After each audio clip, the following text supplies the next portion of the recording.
Welcome everyone. The topic of this video is seed of chapter Asexual and Sexual Reproduction in Plants. After fertilization, the ovules will get converted into the seeds. The seeds possesses an embryo, endosperm and a protective coat. So seeds may be of two types, namely endospermous and non-endospermous. So endospermous seeds, examples wheat, maize, barley and sunflower, whereas non-endospermous examples bean, mango, orchids and cucurbits. The next is structure of a sisal seed as an example for dicot seed. The mature seeds are attached to the fruit wall by a stalk called as the funiculus.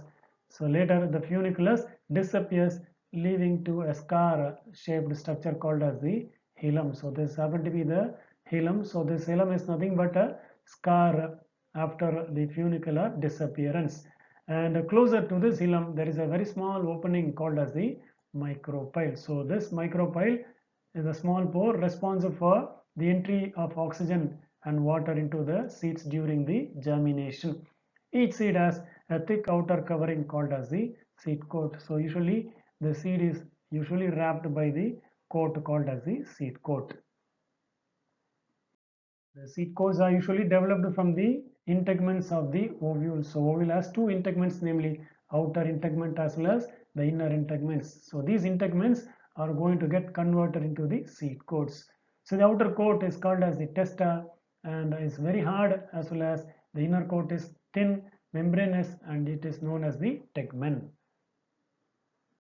In some plants like peas, the testa and the tegmen are fused together. So the two cotyledons laterally attached to the embryonic axis are present. So this is happened to be the embryonic axis, and laterally they are united by the cotyledons.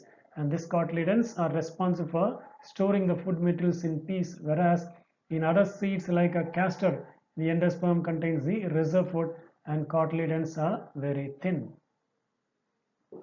The portion of the embryonal axis projecting beyond the cotyledons is called as the radicle or embryonic root. So this is happen to be the radicle where this gets projected beyond the cotyledons, and this is going to develop as the root system.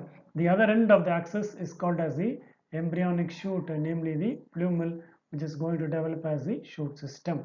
The embryonal axis above the level of the cotyledon is called as the epicotyle, where the cylindrical region between the level of the cotyledon is called as the hypocotyle. So here the epicotyle and the hypocotyle are located. The epicotyle terminates into plumule, whereas the hypocotyle ends in the radicle. The next is happen to be structure of oryza seed as example for monocot seed. So the seed of paddy is one-seeded and is called as caryopsis. So each seed remains enclosed by a brownish husk which consists of glumes arranged in two rows. So here the glumes are arranged in two rows and they are wrapped by a brownish husk. The seed coat is a brownish membranous layer closely adhered to the grain. So inside the grain is found, the grain is fixed firmly with the membranous layer outside. Endosperm forms the bulk of the grain and is the storage tissue. So this is happen to be the endosperm. So this is found in a bulk manner in the grain, and it is nothing but the storage tissue. So it is separated from the embryo by a definite layer called as the epithelium. So there is a layer in between the embryo and the endosperm, what is called as the epithelium. And the embryo is small and consists of one shield-shaped cotyledon known as the scutellum. So the presence of scutellum is a characteristic feature of the monocots, and the scutellum is present towards the lateral side of the embryonal axis. A short axis with plumule and a radicle protected by the root cap is also present. The plumule is surrounded by a protective sheath called as the coleoptile. So here you could see the coleoptile and the plumule is found. So plumule is usually wrapped by the coleoptile. The radicle, including the root cap, is also covered by a protective sheath called as the coleorhiza. So this is happen to be the radicle, and the radicle with the root cap is also covered by the structures what are called as the coleorhiza.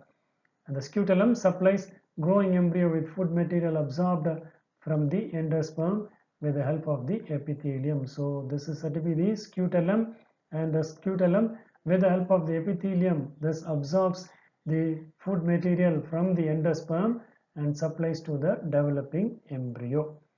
So with this the topic is getting over. Regarding the next topics, we'll see in the next videos. Thank you.